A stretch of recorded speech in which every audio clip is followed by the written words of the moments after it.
Ito yung pinakasikreto. Lakihan nyo ho yung psychological wallet nyo. Ako dati hindi ko matanggap, nakikita ako ng 20,000 per month. Ang tanggap lang sa mindset ko noon, 20,000 per month. Yun lang yung tanggap sa utak ko. Hilong-hilo na ako that time, sabi ko, pag kumita lang ako 20,000 per month, enough na sa akin, okay na ako, buhay na ako. Nang akala ko noon, yun yung tanggap na yung psychological wallet ko. Kaya, pag dumating sa point na, pag dumating sa point na binigyan ako ng 20,000 per week, 20,000 ilang-ilang araw, hanggang na-realize ko, ay, hindi lang pala ito. Nakala ko yun yung totoo na matanggap sa utak ko. Kaya dapat ngayon pa lang kapatid, i-accept mo na sa utak mo na hindi lang pang 20,000 per month, na hindi lang pang 50,000. Dapat accept mo talaga na kailangan million din ang kikitain mo pagdating ng panahon per month. Na kailangan matanggap mo sa utak mo na 100,000 per month. Dapat yun yung matanggap mo. Kasi kung ngayon pa lang hilong-hilo ka na sa 30,000, hilong-hilo ka na sa 50,000, well, I'm telling you, pag dumating yung point na kumita ka ng 100,000, malabo talaga. Kaya bago dumating sa'yo, dapat always prepared your mental. Okay? So, nagets nyo po ba? Yung psychological wallet, lakihan nyo lang. Alam nyo, ang pinaka-reality kapatid, ang totoo, bakit ngayon pinagtatawanan ka pa lang, habang ginagawa mo yung pangarap mo or habang nagne-network ka, normal po na pagtatawanan ka talaga. Ang pinaka ang pinakabasihan, the moment na pinagtatawanan yung pangarap mo, ibig sabihin malaki yung pangarap mo. Pag hindi pinagtatawanan yung pangarap mo, same kayo ng pangarap. Like for example, ang binanggit mo sa kapatid mo or kaibigan mo, sa mga kasame kayo ng level, ay ito pangarap ko magkaroon ng ganto. Pag hindi ka tinawanan, ibig sabihin, same kayo, maliit pangarap mo. Kailangan lakihan mo yung pangarap mo, magkaroon ka ng pinaka dream house mo worth of 100 million, magkaroon ka ng sasakyan worth of 5 million, makapag-travel or makapag-savings ng 20 million. Pag binanggit mo yon, try mo banggitin sa mga kaibigan mo. Pagtatawanan ka yon, pagtatawanan ka. Yun yung totoo. Bakit? Kasi hindi nila matanggap yon. Pero dapat ngayon pa lang sa utak mo, dapat tanggap mo na yun kahit hindi pa siya nangyari. Ang tawag doon, law of attraction. Kaya ngayon pa lang, simulan mo na sa sarili mo yung mental asset mo. Okay? Of course, yung next, physical. Pag sinasabing physical, mga kapatid, kailangan aware ka dito. Pag sinasabing physical, hindi lang dito dapat yung basihan dito yung meron ka lang mental, okay na yung mindset mo. Pero pagdating sa physical, yung ikaw mismo, tinatamad ka na, yung ikaw mismo, ayaw mo na. Kaya nga dito tinuturuan tayo guys kung paano tayo ngumiti kahit marami tayong problema. Yung about sa physical, dapat ikaw mismo, the moment kumausap ka sa tao, dapat tumarap ka sa client mo, dapat always a good mood. Dapat yung okay yung ano mo, yung standard mo, okay yung paano ka makipag-usap, lagi kang naka-smile. Like for example, right now, yung physical na meron ako, nakikita mo ngayon, ganun ka-energy. Pero the back of your mind, the back of my cam, yung behind the scene, hindi mo nakikita. Yung behind the scene na problema na pinagdadaanan ng upline, ng problema na pinagdadaanan ng bawat isa, hindi mo nakikita yon. Ang nakikita mo lang yung physical na meron. Gets? Kaya kailangan start from now, ugaliin mo or kailangan i-practice mo yung sarili mo. Kasi totoo guys, hindi talaga mag-a-adjust yung mundo sa'yo. Pag the moment parang failure ka, pag the moment lugmo ka, pag the moment na feeling nawawalan ka ng gana. Hindi. Tanggapin mo ang katotohanan, that's the reality. Na kailangan mapapagod, na kailangan mapupuyat, na kailangan mawawalan talaga ng gana, na kailangan iiyak rin talaga. Pero the moment na gusto mo maging successful, start from now, i-practice mo yung paano mo standard yung physical mo. Dapat energetic ka pa rin. Dapat willing to smile. Dapat willing to grind. Marami kasing gustong maging successful pag dumating sa point na dumating yung point na problema, wala na. Hindi na magpapakita sa upline, may ganun. Gets? Hindi na magpaparamdam sa upline, may ganun. So, eto, dadaanan ka talaga. Gets? Number 3, emotional. Guys, yung part ng emotional, marami dito mga ganyan mga part na emotional. Alam nyo, ang pinaka number 1 na papatay ng pangarap mo is your emotion. Bakit marami nagki-quit? Bakit maraming nagagalit? Bakit maraming mga tao na parang feeling nila ayaw na nila or nag-quit na nawala na ng gana? Ayaw ko matin ng training kasi lungkot ako ngayon. Ayaw ko matin ng training kasi nawalan ako ng gana ngayon. Pwede ba magpahinga muna ako ng 3 months kasi namatayan ako sa ganto, nawalan ako ng gana sa ganto. Guys, ang totoo kasi niyan, hindi lang ikaw dumaan sa problema na ganun. Kaya always i-practice mo yung sarili mo. Papaano mo labanan yung emotional mo. Tanungin mo kaya yung upline mo, tanungin mo yung mga tao nasa loob ng Zoom. Lahat tayo tatamaan nun ng emotional. Hindi naman kasi tayo robot. Kaya ang akala mo lang sa mindset mo, pag napapagod ka, pag umiiyak ka, pag may problemang pinagdadanan, tapos na laban, hindi yun. Kaya start from now, kailangan mong i-practice yung emotional mo. Yung paano may practice yung sarili mo. Pag pagod ka, pag puyat ka, atid ka ng training. Pag nawawalan ka ng gana, pag maraming kang problema sa family, alam mo yon, naghiwalay kayo ng boyfriend, girlfriend, or asawa mo, something, ano mang pinagdadaanan mo ngayon, kailangan mo i-practice yung pagiging emotional mo. Kasi totoo talaga, guys, walang yumaman talaga sa pagiging artista. Yung emotional ka, hindi ka naman artista dito. Kung feeling madrama ka dito, kung merong commission sa emosyon, sana lahat ng mga tao na madrama, sana mayaman na. Eh kung gusto mo naman talaga madrama kang tao, sana nag-artista ka na lang. Tama? Even kami, may mga pinagdadaanan din kami na hindi namin nire-reveal sa inyo. Behind the scene, pag nakita nyo lang, baka makita lang pinagdadaanan ng bawat isa sa amin. Yung bawat isa sa mga apply natin, ang nakita lang kasi natin yung success. Nagets nyo? Try to imagine. Kunwari, yung isang kutsilyo, di ba bago yan maging matalas na kutsilyo, anong ginagawa? Di ba hinahasa yan?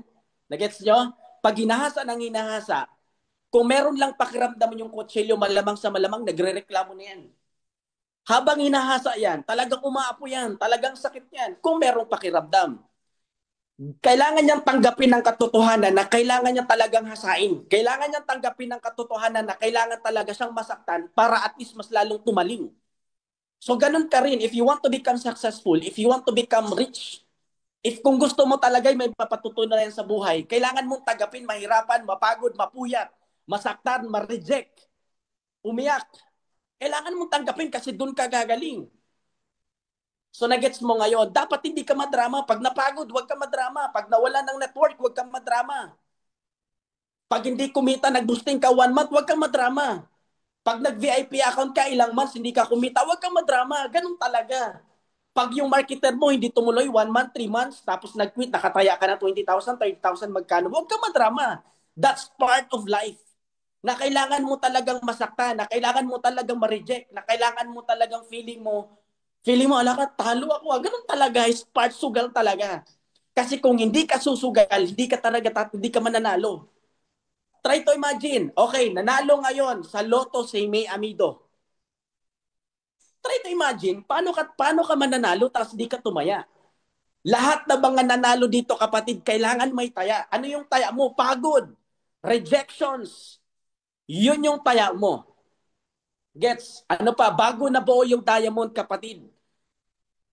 Libo-libo yung process niyan bago na buo niyan. So, bakit siya mahal? Kasi maraming process na pinagdadaanan. That's why, kung bakit ka ngayon umiiyak, that's why, kung bakit ka ngayon sinasagad ng problema, that's why, kung bakit ka binabaon na binabaon sa rejections, binabaon ka na binabaon sa problema, ang totoo, kasi mahal ka. Ang totoo, kasi gold ka. Ang totoo, kasi diamond ka. Kaya huwag kang magreklamo. Gets? Kaya ano pa? Financial. Guys, pagdating dito sa success na ginagawa natin, it's part of financial. Hindi kasi dito na gusto mo lang mag-network pero wala kang financial na taya. Although nag-start ka na mag-invest, pero may financial ka rin dito. Especially sa mga full-timer, especially sa mga uplines na. Kung meron kang leader, di ba may mga OFW kumuha ng marketer? Di ba, part din ng financial na kailangan mo rin maglabas. Normal talaga sa una. Bakit may mga marketing strategy sa pagkain? Di ba mga free food, free test? Part of marketing strategy, kailangan magpapalugi muna sa una para at least makita ng customer gaano kasarap yung products nila. Gaano kasarap yung food nila. Ngayon, kung ayaw mong tumaya, kung ayaw mong tumaya, hindi makikita yung ganda ng products mo. Di ba nga lahat ng OFW, part pa rin po talaga ng financial. Minsan malulugi, minsan mananalo. Ganun ang negosyo. So kung ayaw mo sumugal, wala, hindi ka mananalo. Gets? Kaya salute sa lahat ng OFW talagang grabe magmahal sa full-timer nila. Salute po kami sa inyo kasi leader mo po sila. Di ba may mga OFW na minsan nagpo-promo, minsan may OFW talagang grabe magbigay sa mga full-timer. It's part of business. Financial, maglalabas ka rin. Yung training natin sa fast up training online, sa leadership training natin online, magkano man binabayaran mo. Guys, hindi po talaga sa maliit lang po yung bayad na yan kung i-compare mo pagdating sa mga kung i-compare mo, 'di ba pag nag-aaral ka naman may bayad pamasahe, pagkain. 'Di ba? Same this business. Yung binabayaran mo sa fast up training online, yung binabayaran mo sa training, yung binabayaran mo sa monthly training natin. Guys, maliit lang po 'yun. Hangga't hindi mo kayang magbitaw ng maliit ng halaga, don't expect kikita ka ng milyon. Kasi ang nagiging mindset ko dati, ang bayad namin sa training sa FASAF on-site, 600 pesos monthly yun. Tapos pamasahe, nagbabayad kami 1,000 more than pagkain pa. Monthly yun. Ang nagiging tumatak sa akin, kailangan maliit lang sa akin yung 1,000. Bakit? Kasi milyon ibabalik nito. Alam mo, for how many years na ginawa ko yung business, natanggap ko yung mind ko na maliit lang yung binabayaran ko kasi milyon na babalik sa akin. Di million nga binalik sa amin. Yes, ano pa? Social. Yung social capital, social ba yun? Technical. Pag part as technical, kailangan dito marunong ka rin. Hindi lang dito dapat kailangan, hindi pa marunong mag-post, hindi pa ako marunong mag-copy paste. Dapat pag-aralan mo na. Clear? Yung social, part ng social capital, kailangan mo talaga makipagsalamuha sa tao.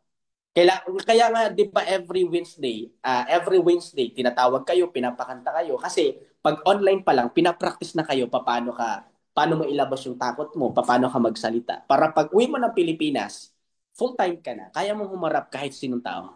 Clear? Okay? Okay. So, slide please. Intro pa lang yon. Yun yung pinakakailangan mo na 5 kapital para magtagumpay ka. Ulitin ko, mental capital, physical, emotional, and financial, technical, and social capital. Right? Start. Next slide. Grabe yung intro, no? Actually, singit lang yun. Nag-intro pa lang pero umiinit na. Type 2 kung may natutunan ka naman. Di, nagsisimula pa lang tayo. Wala pa tayo sa banatan. Wala pa tayo dito sa talagang magsasabon pa tayo. Pa-comment ka kung willing kang magpasabon. Pag sinabing magpasabon, yung willing ka masaktan para magbago. 'Di ba nga? 'Di ba nga hindi ka naman gagaling sa larangan ng pag-ibig pag hindi ka dumaan ka sa mga lalaki na ilang ilang beses ka nang nasaktan, ilang beses ka nang nahirapan, ilang beses ka nang niloko. 'Di ba nga? Tumawa kayo, 'di ba? Totoo naman eh. Lahat, especially pag single mom. Wala sa kanila yung kumain ka na, I miss you. Wala yan. Wala yung ganyan-ganyan. Kasi nga, wala na, nasaktan na ilang beses yan. Sanay na yan. Hindi na kinikilig yan. Mas kinikilig yan sa mga usapang pera. Tama ba o tama? Mas kinikilig yan kung anong plano sa life.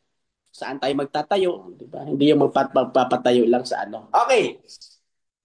Next slide. Okay, Nico. New Empowered Consumerism Orientation. How and why of the business. Okay, ganito kasi yan. Makinig muna kayo, makinig. Guys, ang totoo and realistic, ito yung katotohanan. Yung how, pag sinabi kong magkasasakyan ka, magkakabahay ka, magkaka-million savings ka, kikita ka ng milyon, ibibigay sa iyo yung time in financial freedom. Makinig ka. Kung papaano, madali na lang. Kasi nagawa na namin. Yung paano, madali na lang siyang gawin. Ang dali na lang siyang ituro, promise. Kasi ginawa na po niyan for almost ilang years. 5 years, 1 decade na namin ginawa. Paano mag-prospecting, paano mag-close deal, paano mag-motivate. Kaya mo nang gawin yan. Kaya na namin ituro yan. Yun yung katotohanan. Pero ang hindi namin kayang ituro, ang hindi namin kayang i-convince, ikaw mismo, yung why. Ulitin ko, yung how, kung paano gawin, kung paano maging million circle, kung paano magbago buhay mo, madali na lang ituro. Paano ka maging motivated sa life in life habang ginagawa mo yung network, madali na lang. Kasi meron po tayong mga social media kung paano mag-motivate. Manunood ka lang, wala, motivated ka na eh. Aatid ka lang ng training na ganito, wala, motivated ka na eh. Pero kung magdadala sa'yo ng succeed, yung magpapatagal sa'yo, yung why mo. Anong pinaka-why mo? What is the reason bakit ginagawa mo yung success? What is the reason? 'Di ba may kasabihan, 'di ba? Kanino ka bumabangon? I-comment mo nga, kanino ka bumabangon? Ano dahilan mo bakit kumatin ka ng training? Ano dahilan mo bakit ka nagpupuyat? Ano dahilan mo bakit ka nag-VIP account? Hindi namin 'yun alam. Lahat tayo may kanya-kanya tayong reason bakit until now bumabakbak tayo, bakit until now nag-grind tayo. Iba yung reason ko, iba yung dahilan mo. Pero kung kami tatanungin mo kapatid, malalim, wala, madugo yung dahilan namin bakit kami nagne-network. Madugo yung dahilan namin bakit kami until now nag-grind. Napapagod, napupuyat, pari-parehas tayo. Kung feeling mo parang sawang-sawa ka na sa training, mas lalong sawang-sawa na kami kasi ilang taon na namin itong ginagawa. Lalong kami kasi kami nagtitraining, kami nagtutok. For how many years na namin to ginagawa? Pero ang nagpapadala, ang nagpapatagal sa amin, ang nagpapatagal sa amin, ba't kami nag-grind until now? Yung reason namin, yung why. Doon tayo nagkakatalo-talo. Baka mamaya ginagawa mo lang to, pinagbigyan mo lang yung apply mo. Baka mamaya ginagawa mo lang to, pinagbigyan mo lang yung coach mo kasi nga, gwapo, maganda. Well, kung nag-join ka lang dahil nagbigay ka lang ng, alam mo yun, nag-try ka lang, wala. Hindi ka tatagal dito, promise. Alin ang mas mabilis? Yung hinahabol ng taga or nangahabol para tagain? Kunwari, bigyan ko ng sample si Charity, Kudog. Like ka lang, like, okay lang sa'yo. May isang anak ka, tama. Ano man anak mo, ilang taon naman yung anak mo, pero ito po sample lang siya. Lalabas galing mo, lalabas yung sipag mo, lalabas yung motivated mo, lalabas yung grind mo. Pag meron kang taya, paano mangyari? Isipin mo to. Kunwari, yung 5 years old mo na anak, panganay mong anak, hiramin ko. Sample lang ha, kukuhain ko yung anak mo, tapos tinawagan kita, Charity, bago mo mabawi yung anak mo, within 5 months, dapat kumita ka ng milyon. Within 5 months, dapat maging global ambassador ka. Yun ang goal. Ang goal na binigay ko sa'yo 5 months. Pag hindi mo nagawa, buhay ng anak mo ang nakataya. Shout out sa lahat ng mga nanay.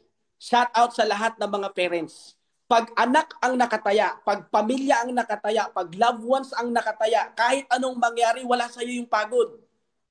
Kahit anong mangyari, wala sa iyo yung emotion. Kahit anong mangyari, wala sa iyo yung salitang na ayaw mo na. Wala sa iyo yung salita na pagod ka na. Wala sa iyo yung salita na para wala na. Inaantok ka na. Pag buhay ang nakataya. Kasi pag hindi mo gagawin yun, di mo makikita ang buhay anak mo. So ano gagawin? Motivated ka kasi alam mo sa mindset mo, buhay ng anak mo nakataya. Tama o tama? Iyon yung rason. Kaya bago mo gawin to guys, isipin mo lahat kung sino yung pinag-aalayan mo ng success. Bago ka mag-VIP account, isipin mo bakit gusto mo talagang yumaman. Bago mo itodo lahat, bakit kailangan mo talagang gawin to? Bakit? Bago ka sumagad sa gantong business, bakit mo gagawin? Huwag mo ko tanungin mo sarili mo, bakit mo gagawin? Tama? Kasi wala sa iyong salita na pagod ka na, wala sa iyong salita na hirap ka na, lalong-lalo na kung ikaw na lang yung natitirang pag-asa ng pamilya mo. That's the reason kung bakit kami tumatagal, bumabakbak, nag-grind until now. Next. First slides pa lang yan. Doubt, duda. Ganito kasi yan. Lai, manginginit ka talaga eh.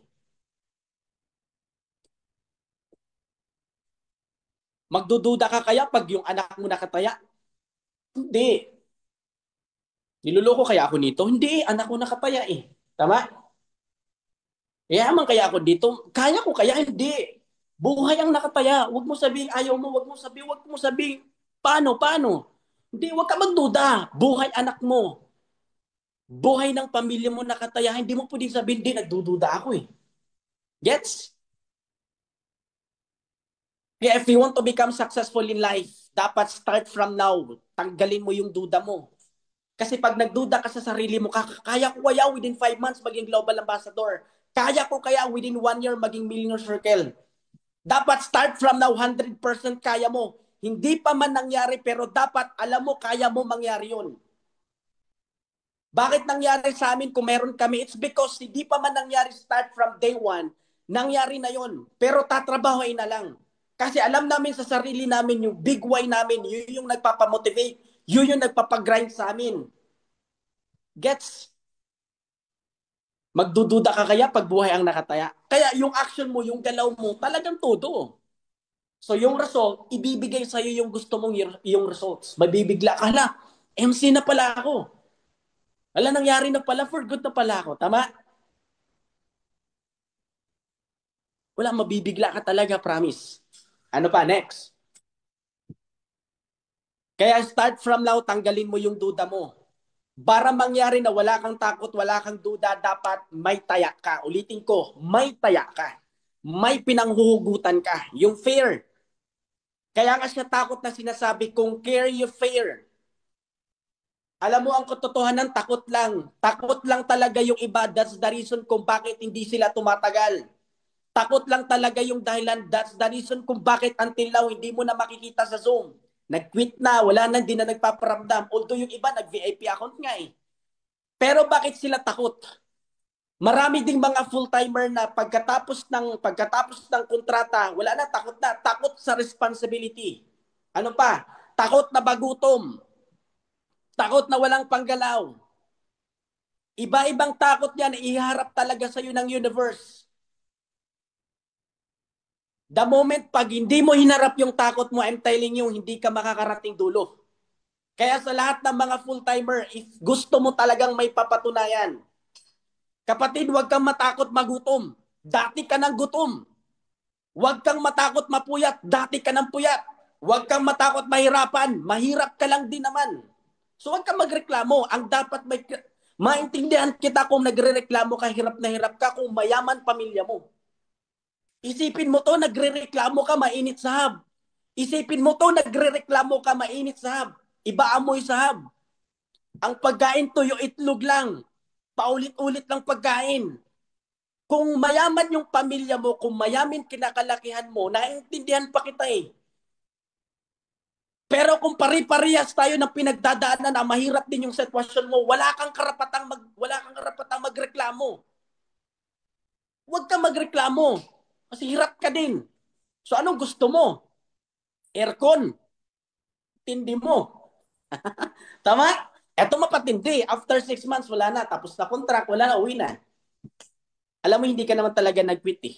Sa upline mo, sa sponsor mo, nag-quit ka sa pangarap mo. That's the truth. Gets? Sa lahat ng OFW, please, huwag kang matakot. Di ba nga, minsan, di ba? Hindi mo naman kasi malalaman dulo pag hindi mo sinubukan eh. Nung nag-OFW ka, di ba takot ka rin? First time, hindi mo alam kung ano yung dadatnan mong amo. Hindi mo alam kung mabait o hindi. Di ba may kasabihan sa lahat ng OFW Irish? Anong kasabihan motto ng OFW? As being OFW, ang kabilang buhay nasa hukay. Tama o tama? Hindi lahat ng OFW pinagpapala. So ibig sabihin, malakas loob mo. So anong nagpapalakas sa'yo? Yung anak mo. Anong nagpapalakas sa'yo? Yung loved ones mo. Kaya start from now, negosyo, pangarap mo ang tinatrabaho mo. Huwag kang matakot ma-reject. Negosyo, pangarap ng pamilya mo ang tinatrabaho mo. So ba't ka matatakot? If you decide na mag-for good, if you decide na ito na yung last card mo, please, lakasan mo loob mo. Kahit anong rejection ibabato sa'yo. Kahit anong rejection, kahit anong challenge na ibabato sa'yo ng universe, lakasan mo lang loob mo. Bakit? Bakit ko nasabi? Walang pakialam yung ibang tao pag nalulungkot ka. Walang pakialam yung ibang tao pag nahihirapan ka. Walang pakialam yung ibang tao pag umiiyak ka. Kaya kailangan lakasan mo dibdib mo. Wala yang pakialam kung nawalan ka ng panggalaw. Wala yang pakialam yung mundo pag nawalan ka ng pagkain. Walang pakialam ang mundo pag umiiyak ka. Walang pakialam ang mundo pag namatayan ka. Walang pakialam ang mundo pag nahihirapan ka. Kaya ang labanan dito, kanya-kanya tayo ng motivated. Kanya-kanya tayo ng motivation pa paano tayo lumaban sa buhay. Gets? Bakit maraming mga OFW minsan nagpapakatiwakalis because of the problem? The reason why, mahina loob nila. Ang labanan dito sa mundong to, I'm telling you, palakasan ng damdamin, palakasan ng puso, palakasan lang dito.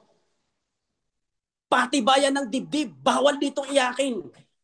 Guys, pag iyakin ka dito, I'm telling you, wala.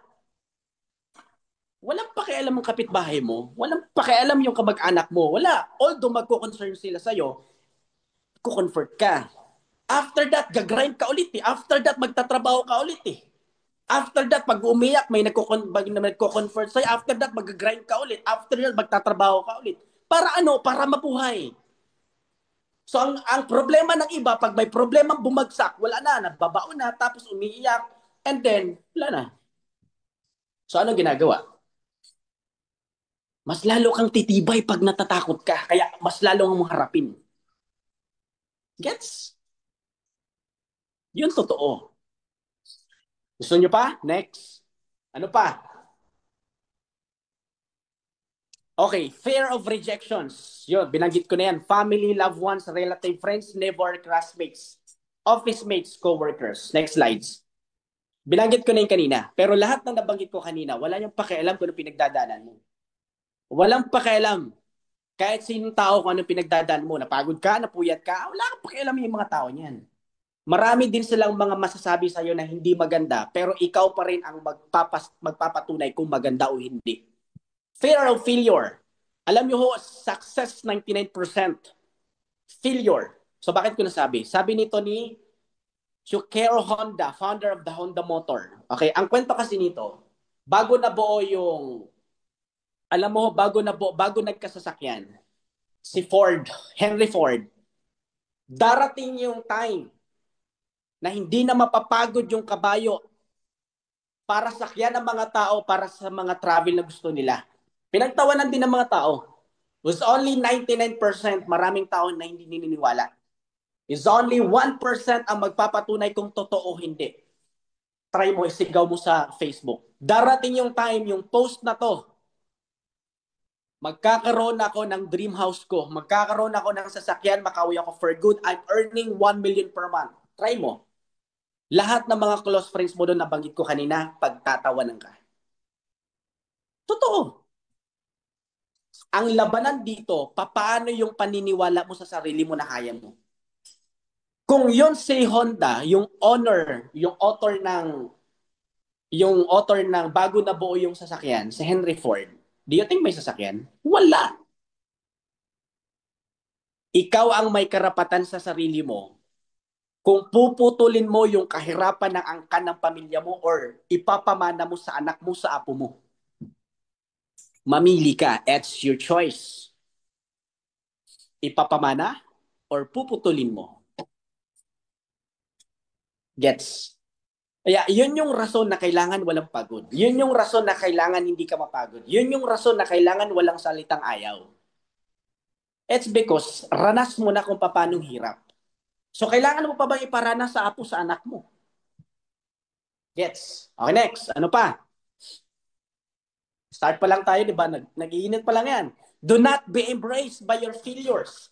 Totoo yun. Learn from mistakes and start again. Ganun talaga. Ang buhay, ang labanan dito, kapatid, kailangan paramihan ng lesson learned. Hindi ka naman talaga tatatag, hindi ka naman talaga gagaling pag wala kang problemang pinagdadaanan. So huwag kang matakot magkamali. Huwag kang matakot na lahat tayo nagkakamali talaga. That's normal. Kaya salute sa lahat ng mga OFW na nag-join. Maraming mga mistake pinagdaanan, nag-join sa other company, na scam, na loko, ganun something. Pero salute ako sa iyo.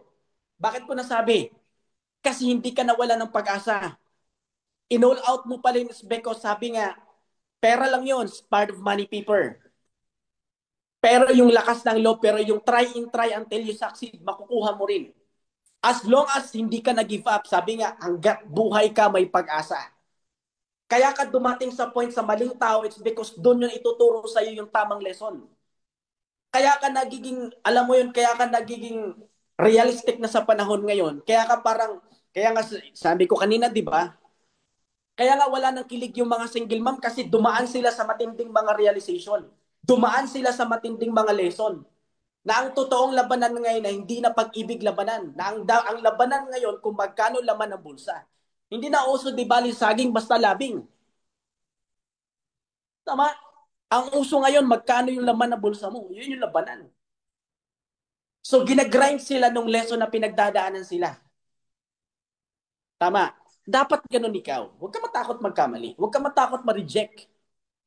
Huwag ka matakot pagsabihan ng mga tao na hindi mo kaya. Next. Ano pa? Attitude. Ito, ganito yan. The truth is, mas gusto ko alagaan yung walang alam, mas gusto ko alagaan or ituturuan yung mga taong willing or acne attitude. Pag sinabing acne attitude, yung walang acne attitude, alam ko na yan attitude. Next slide. Pag sinasabing acne attitude or alam ko na yan attitude, sabi nga attitude is it's all about mindset. Totoo yun. Develop an attitude or gratitude. Ganito kasi yan. Ito yung pinaka-best sample ko eh.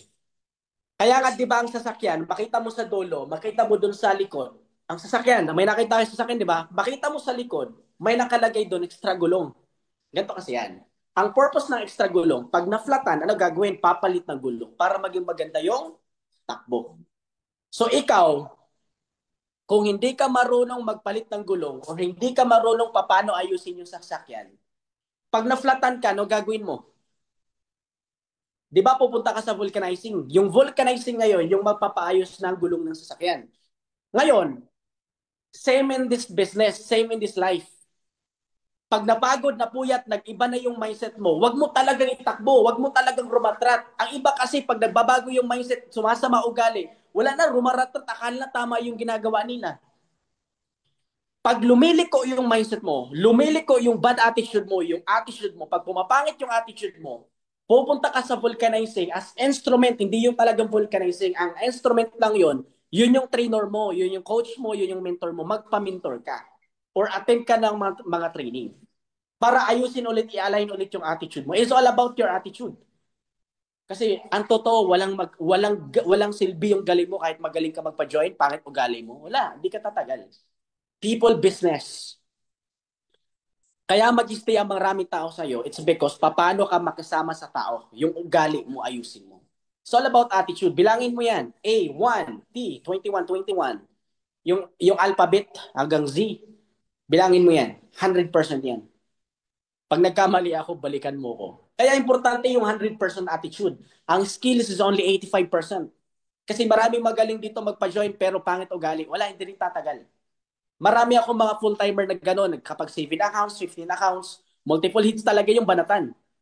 Pero since ayaw willing magpaturo, ayaw willing lumalaki yung ulo, wala. Hindi na kami magkakasundo. Hanggang dumating sa point na, sabi nga, monkey si monkey do, pag hindi mo kasundo upline mo, pag pumapangit ang gali mo, lagi kang galit sa upline, lagi kang galit sa coach mo, ang tendency, mas lalong laging umiinit ulo mo sa downline mo. So mag-quit na downline. Kaya ingatan mo kung paano ka makisama sa tao. Tama. Okay, next. Belief. Dito na tayo sa belief. Belief is an internal feelings that something is true, even that belief is unproven or irrational. Kanino ka maniniwala? Believe yourself, believe the company and our industry. Next slide. Alam nyo ho, yung paniniwala, yan yung pinakakailangan mong gawin. Bakit kailangan maniwala sa industry natin? So only 200 billion industry. Almost 60 years na to ginagawa. Hindi ka pa pinanganak, siguro meron ng LML, merong ng networking. Chance to be an entrepreneur. Profits are better than wage. Paano ko nasabi? Kasi yung income mo ngayon, mas lalong lalaki yan pag talagang marami dito, high school graduate, walang pinag-aralan, pero kinikita 6-figure a month. Big income than small capital. Law of leverage. Law of leverage po ba tayo? Of course. Offer to freedom. Gaano ko nasasabi na freedom? While kumikita ka sa Pilipinas, pero kumikita 6-figure a month, yun yung freedom. Next. Yung paniniwala, kanino pa? Product, sa upline, sa coach, sa training, sa company. Next slide, please. Dapat maniniwala ka nun. Hindi lang dapat maniniwala ka sa product, sa company, Guys, ang company natin, 19 years na ho yung company natin. Hindi mo na masasabi na kung totoo o hindi. Hindi mo na kung questions kung mangyari o hindi. Ang question na lang dito kung sasabay ka o hindi. Tama? So next slide please. Oh, company, 19 years in company natin, international presence, multiple awards, stable and tested compensation plan. Dami na natin division. Ano division natin? Health and wellness, insurance. Ano pa? Yung matching natin, ang dami. Bibo. Magkakaroon pa tayo ng rider up. Dami, di ba? Next. Kailangan maniwala ka lang. Kanino? Especially, eto, didiin na natin. Yung believe. Ito kasi yan. Walang silbi yung paniniwala mo sa ibang tao. Walang silbi yung paniniwala galing sa ibang tao na kaya mo. Kahit kami naniniwala kami na. Oo. Tama? Pero as long as na hindi mo Oo.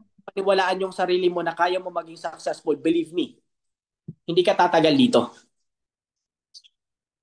Tama? Yung believe ang pinaka-importante dito, guys. Di baling walang believe ang ibang tao sa'yo. Di baling walang believe yung mga kamag-anak mo, yung kaibigan mo. Di baling walang believe sa'yo. Pero as long as naniniwala ka sa sarili mo na kaya mo, believe me, ibibigay at ibibigay din sa'yo. Ano pa? Kung kaya mo maniwala sa sarili mo, dapat believe in God. Ano man yung paniniwala mo, pero iisa lang tayo yung mga pinag-aanohan natin. Allah, God, Lord, or just man yung paniwala mo, pero lahat tayo iisa lang yan. Pero as long as naniniwala ka na merong nagpo-provide sa lahat ng pangailangan mo, as long as naniniwala ka na merong nagpo-provide sa lahat ng gusto mo, so dapat huwag ka matakot. Dapat paniwalaan mo kahit gugmo ka, na kaya mo pa rin umangat. Dapat paniwalaan mo pa rin na kahit wala nang maniniwala sa'yo, na kahit mag-isa ka na lang ng sa ngayon, pero dapat paniwalaan mo pa rin dadami ka rin. Dapat paniwalaan mo pa rin na kailangan lalaki ka rin, yayaman ka rin, maging successful ka rin. Paano ko nasabi? Ganito ko masabi yan. Sino nag-create sa mundong to bago nangyari lahat yan? Wala nang iba kundi sa universe na sa taas. Tama? Siya lang nag-create ng lahat ng mga bagay sa mundong to. Pero bakit hindi ka maniniwala? Ang word lang ng ibang tao na hanggang prayer lang sila, Lord, gusto kong yumaman, gusto kong maging successful. Pero ang tindi, nung binigyan ng opportunity, hindi naniniwala. Nagduda na, scam yan, reading yan, ganun something. Kaya salute sa lahat ng mga FW, although nagdududa, pero nangingibabaw sa kanya yung paniniwala na kaya na ito yung hiling ko. Di ba matagal ka na nagpe-pray? Ito yung hiling ko. And that's the reason binigay sa iyo opportunity. That's the reason kung bakit ka nag-join dito. Nagets? Hindi naman talaga yung tao sa'yo nag-invite sa'yo na binigay sa'yo yung opportunity na to. Hindi. Instrument lang yan na ginamit ng Lord. Na pinadaan sa tao, sa coach mo, sa mentor mo, apply mo, yun yung pinadaan lang ng universe yun. That's the reason nag-meet kayo. Ano ba gusto mo? Para paniwalaan mo yung mga bagay na gusto mo. Kailangan ba si Lord yung bababa sa'yo? Nak, meet tayo dito sa 7-Eleven, magkita tayo, bibigay ko sa iyo 1 million. Walang ganun. Matakot ka na pag nag-meet na kayong dalawa. Nasa heaven ka na nun. Tama? Walang ganun, hanggang prayer ka lang. Ang gusto mo, humarap sa'yo si Lord. Humarap sa'yo yung universe. Nak, ito na. Nak, ito na. Walang ganun. Kaya start from now, always believe in yourself. Alam mo, ang totoo, pag wala kang believe sa sarili mo, wala ka rin believe sa taas. Yun totoo. Kasi meron ring lang yan. Kasi kung wala kang paniniwala, Lord, hanggang dito na lang. Hindi. Di totoo yan. Try to imagine. Wala kang nakitang ibon lumagpak, bumaon sa utang, bumaon sa lupa, nabaon sa lupa, namatay dahil sa gutom. May nakita kang ganong mga ibon? Wala. Sipin mo kaya, bago na-create yung mga ibon na yan, naka-ready na yung pagkain na yan. Hindi naman nakikreate yan kung wala yung purpose eh.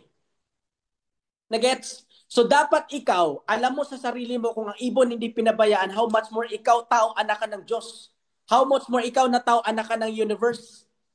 Ang tanong, powerful. Ang tanong, mayaman. Oo naman. Lahat kayang ibigay sa'yo. Pero ang first na kailangan maniwala, hindi lang dapat sa ibang tao. Dapat sa sarili mo muna maniwala. Bago ibigay sa'yo lahat ng gusto mo. Ah, okay. Naniwala to. So, ibibigay sa'yo pag deserve mo na. Kaya lang iba, nakakalungkot lang. Pag dumaan sa problema, pag dumaan sa pagsubok, wala nang paniniwala. Lord, hanggang dito na lang ako. Lord, hanggang dito na lang ako. Pagod na ako. Quit na ako. No.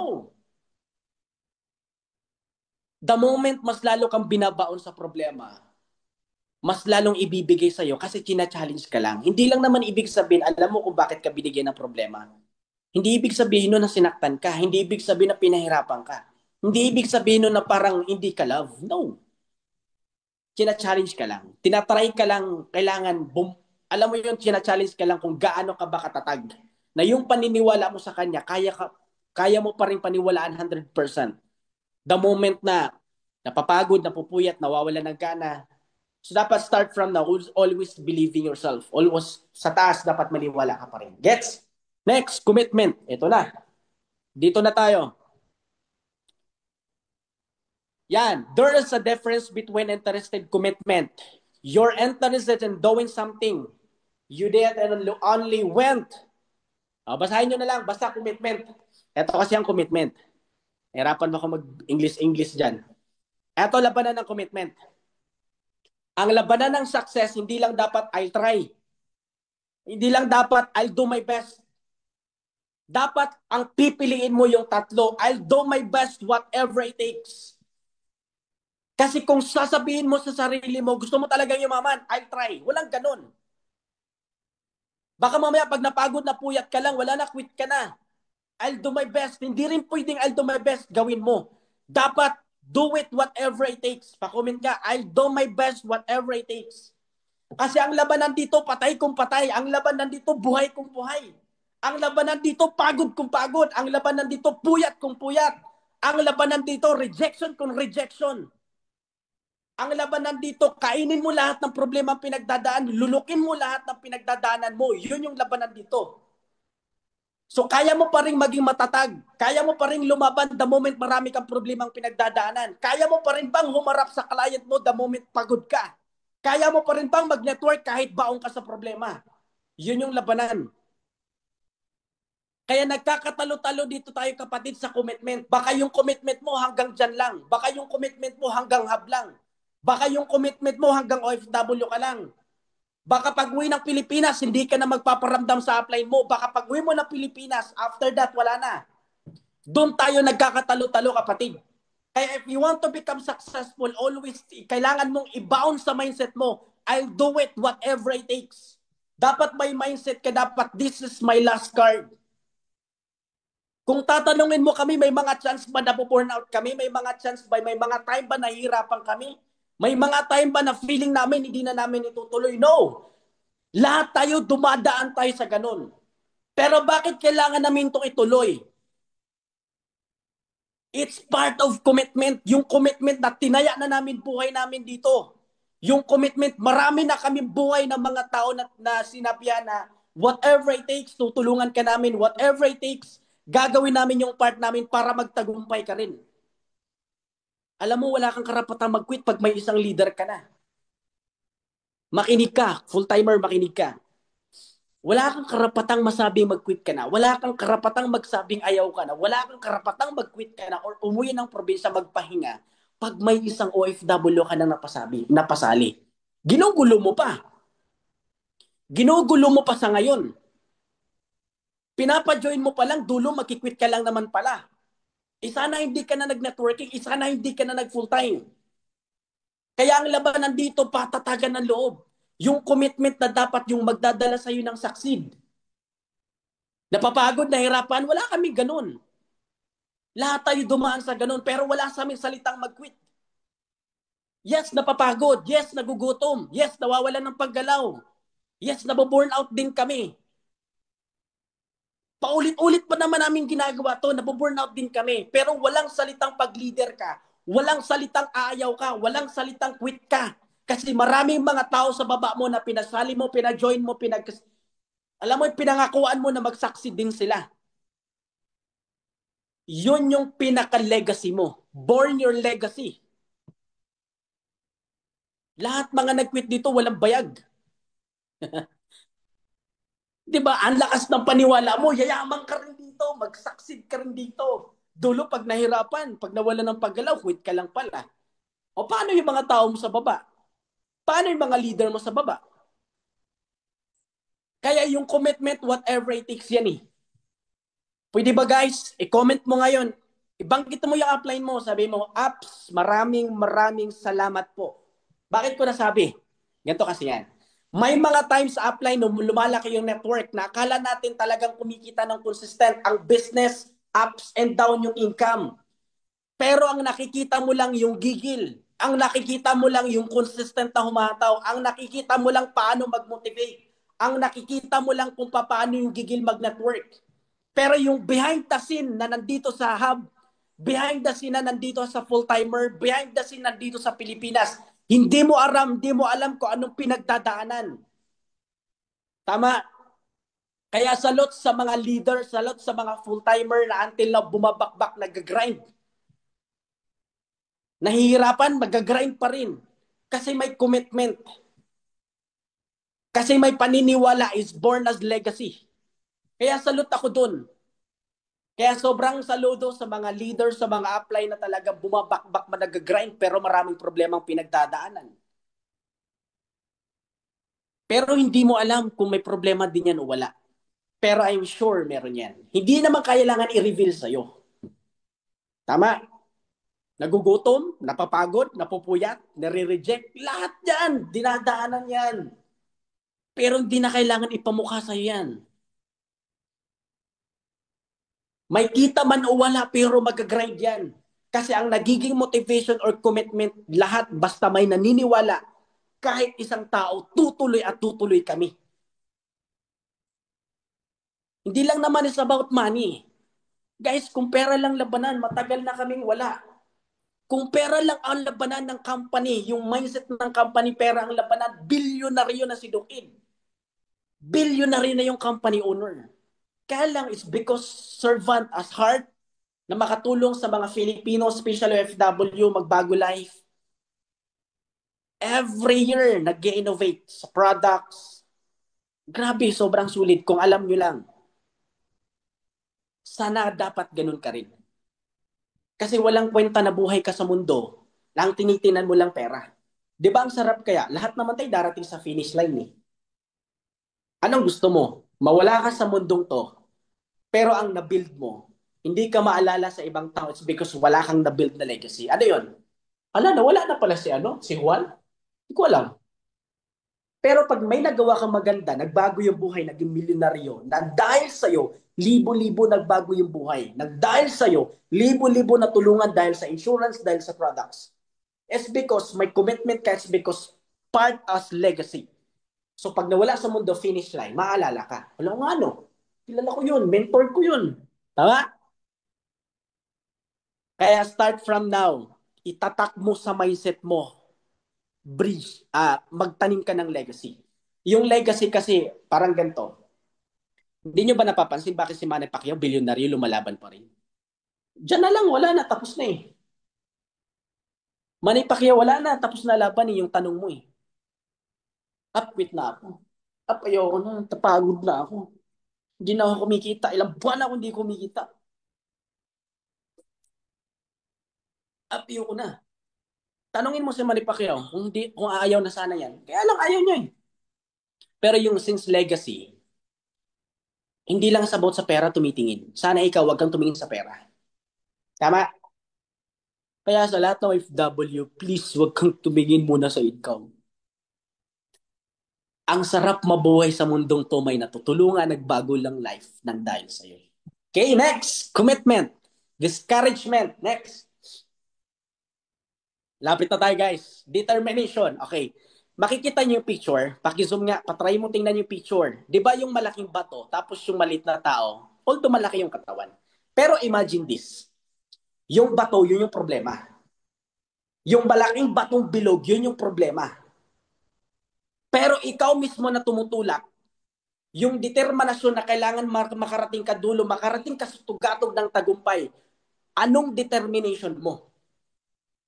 'Di ba nga may kasabihan, 'di ba?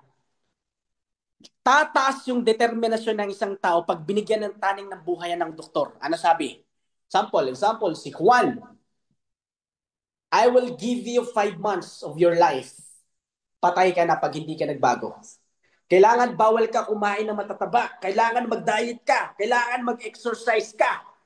Bawal ka kumain na kung anong mga mantika. Kailangan kumain ka ng gulay. I will give you 5 months spanning of your life. Patay ka pag hindi mo ginawa to. Ang kakainin mo lang healthy food. So since sanay sa mga pagkain ng mga mamantika, yung masarap na pagkain, anong gagawin? Pag ang mindset binigyan ng taning, buhay o patay, dalawa lang yan. It's either to change or it's either determination na magbago. It's your choice. What if ikaw ganun? Yung malaking bato, ito yung problema. Nababaon talaga sa'yo. Yung malaking bato, ito yung salo-salo mo lahat ng problema. It's your choice kung magpapalugmo ka. It's your choice kung babaon ka sa lupa.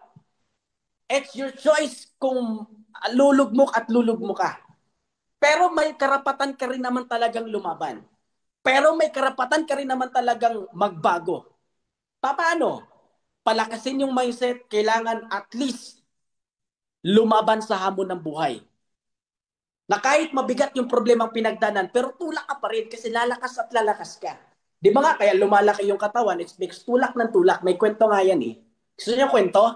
Okay, since malapit naman tayo, kwentuhan ko kayo. Meron isang magmama or meron isang magtatay. Yung tatay, sobrang laki ng katawan. As in, mga ngaso siya. Ngayon, yung anak niya, payat na payat, as in, pat-pat talaga yung katawan. Sabi ngayon ng anak, one day, tay, gusto ko maging kagaya mo, laki ng katawan mo. Macho. Laki talaga. Tapos one day, binigyan siya ng mapa. Nak, kung gusto maging kagaya ko, eto mapa. Pagdating dito, pinatingin sa mapa, yung first na bundok, pag tinawid mo, diretsuhin mo. Kailangan 6 na bundok, tatawidin mo yan. Pagdating mo 6 na bundok, akyat ka. Pagdating mo sa dulo, 6 na bundok, akyat mo sa bundok. May nakita kang bato doon, itulak mo yun. Wag na wag kang babalik hanggat hindi mo natulak pababa yung bato. Kung gusto mo maging kagaya ko. Alam mo, one day, kinabukasan, ito na. Ratrat na, punta na sana sa isang bundok, nalagpasan. Pangalawang bundok, pangatlo. Alam mo, habang binabaybay yung bundok, maraming mababangis na hayop. Andun yung ahas, lion, andun. Pero wala sa mindset na mag-quit. Kasi ang sabi ng tatay, huwag bumalik hanggat hindi natulak pababa yung bato. Ilang araw sa paglalakbay, pagdating sa 6 ng bundok, akyat pa, pahinga konti. Nakita yung bato. Tingnan na sa mapa. Huwag na huwag kang babalik hanggat di matulak yung bato. Alam mo, kinabukasan, tulak, pak, tulak. Isang araw, tulak pa rin. 2 araw, tulak pa rin. Ipayak eh. Ang laki ng bato eh. Tulak pa rin. Pangatlo na, wala na. Isang buwan, tulak pa rin. Then one day, napagod siya. Nauhaw siya. Tapos syempre, payat na payat nga eh. Habang kakatulak, napagod siya. Pinagpapawisan eh. Pumunta na siya sa ilog. Yung, alam mo yung pag nakita mo yung ilog talagang linaw, makita mo sarili mo. Pag inom niya, makita sa sarili niya, laki na pala ang katawan ko.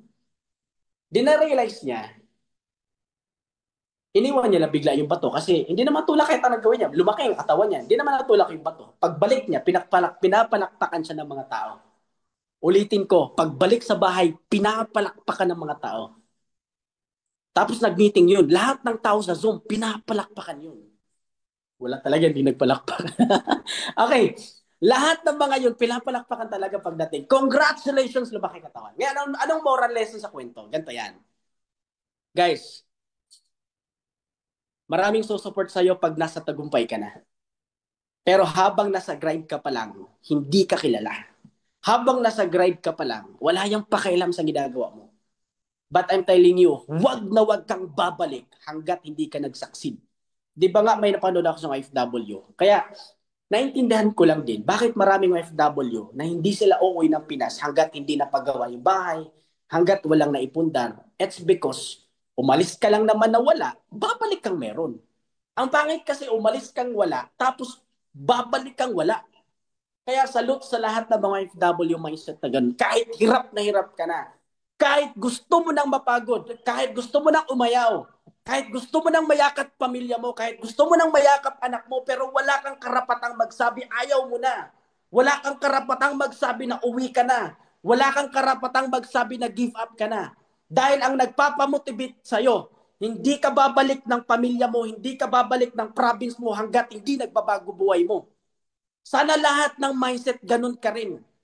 Gayahin mo yung kwento, bago ka babalik, dapat kailangan magaling ka. Bago ka babalik na, kailangan mayaman ka na. Bakit ko nasabi? That's my mindset no nag-start from day one. Umalis akong hirap. Di ako papayag. Babalik din akong hirap.